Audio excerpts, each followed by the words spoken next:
ನಮಸ್ತೆ ರೈತ ಬಾಂಧವರಿಗೆ. ಇವತ್ತು ನಾನು ಎಲ್ಲಿದ್ದೀನಪ್ಪ ಅಂದ್ರೆ ಇಂಡಿ ತಾಲೂಕು ಪಡ್ನೂರು ಗ್ರಾಮದಾಗ ಇದ್ದೀನಿ.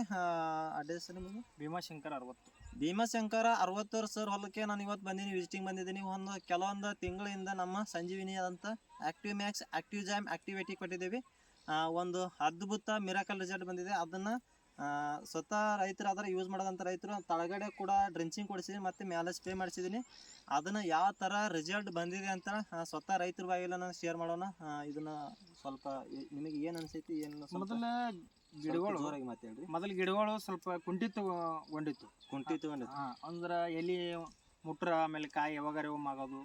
ಈಗ ನಾವು ಎಂದು ಮೋದಿಕೇರಿಯಿಂದ ಏನು ಔಷಧಿ ತಗೊಂಡಿದ್ದಲ್ಲ ನೀವು ಕೊಟ್ಟಿಲ್ಲ, ಅದು ಔಷಧಿಯಿಂದ ಒಂದ್ ಸ್ವಲ್ಪ ಚಲೋ ಬಂದವು ಗಿಡಗಳು. ಆದ್ರೆ ಗಿಡ ತುಂಬಾ ಎಲ್ಲ ಪತ್ಕೊಂಡು ಹೂ ಅದಾವ. ಎಲ್ಲ ಗಿಡದಾಗ ಹೋಗುದಿತ್ತಲ್ಲ, ಮೊದಲಿನಕ್ಕಿಂತ ಫುಲ್ ರಿಜೆಕ್ಟ್ ಅದ. ಸ್ವಲ್ಪ ಈ ಕಡೆ ಹೂ ತೋರಿಸಿರಿ, ಮುಂದೆ ಬನ್ನಿ. ಈ ತರ ಹೂ ಬಂದಿವ, ಮೊದಲು ಬಂದಿತ್ತಲ್ಲ ಹೂ ಈ ರೀತಿ. ಇದನ್ನ ಹೇಳಕ್ಕೆ ಏನು ಇಷ್ಟಪಡ್ತೀರಿ ನೀವು ರೈತರಿಗೆ? ತುಂಬಾ ಚೆನ್ನಾಗಿದೆ. ಎಲ್ಲರೂ ಯೂಸ್ ಮಾಡಿದ್ರೆ ಮುಂದಿನ ಒಂದು ಕಾಲಕ್ಕೆ ಎಲ್ಲ ರೈತರು ಮುಂದೆ ಬರ್ತಾರೆ. ಯಾಕಂದ್ರೆ ಇವತ್ತು ನಾನಾ ಥರ ಔಷಧಿ ಇವತ್ತು ಹೂ ಬಂದಿಲ್ಲ ಅಂತ ಹೇಳಿ ಬೇರೆ ಬೇರೆ ಔಷಧ ಹೊಡೆಯೋದಕ್ಕಿಂತ ಇದನ್ನ ಒಂದು ಸ್ಪ್ರೇ ಮಾಡೋದ್ರಿಂದ ಇದನ್ನ ನಿಮ್ಗೆ ಇಷ್ಟು ಗಿಡ ಹೂ ಬಿಟ್ಟಿದೆ. ಒಂದೇ ಸ್ಪ್ರೇ ಮಾಡಿದೆವು, ಒಂದು ಬಡ್ಡಿಗೆ ಹಾಕಿದೆವು, ಒಂದು ಮ್ಯಾಗ ಹಾಕಿದೆವು, ಒಂದು ಸ್ಪ್ರೇ ಮಾಡಿದೆವು. ಇದನ್ನ ಕಂಪ್ಲೀಟ್ ಗಿಡ ತೋರ್ಸೋದು ಬೇರೆ ಹಂಗೆ ಈ ಕಡೆ ಈ ಒಂದೇ ಗಿಡ ಅಲ್ಲ, ಪ್ರತಿಯೊಂದು ಕೂಡ ಇದನ್ನು ತೋರಿಸ್ತೀವಿ.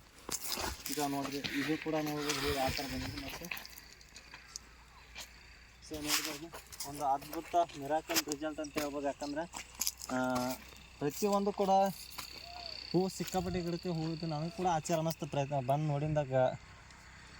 ಮತ್ತು ಪ್ರತಿಯೊಂದು ಕೂಡ ಕುಳಿ ಕೂಡ ಬರ್ತಿದೆ, ಕಡ್ಡಿ ಕೂಡ ಚಂಡಿ ಅನ್ನೋದು ಕೂಡ ಬೆಳವಣಿಗೆ ಆಗ್ತಿದೆ. ಹಾಗೆ ಇನ್ನೊಂದು ಏನಪ್ಪ ಅಂದ್ರೆ ಯೂಟ್ಯೂಬ್ ಚಾನಲ್ ಇದೆ ನಂದು ಕೂಡ, ವಸಂತ್ ಹೊನ್ನಕಟ್ಟಿ ಅಂತ ಸರ್ಚ್ ಮಾಡಿರಿ. ಯಾಕಂದರೆ ಏನು ಅನ್ನಿಸ್ತು ಏನಿಲ್ಲ ಅಂತ ಕೂಡ ನಿಮ್ಮ ಅನಿಸಿಕೆ ಕೂಡ ಶೇರ್ ಮಾಡಿರಿ. ಯಾಕಂದರೆ ನೀವು ನಿಮ್ಮ ಕಮೆಂಟ್ ಮುಖಾಂತರ ನನಗೆ ಕೂಡ ಇನ್ನೊಂದಿಷ್ಟು ಹೆಚ್ಚಿನ ವೀಡಿಯೋಸು ಆಗಿರ್ಬೋದು ಮತ್ತು ಇನ್ನೊಂದರ ವೀಡಿಯೋದಲ್ಲಿ ಮತ್ತೆ ಸಿಗೋಣ ಅಂತ ಹೇಳೋಕ್ಕೆ ಇಷ್ಟಪಡ್ತೀನಿ. ನಮಸ್ಕಾರ.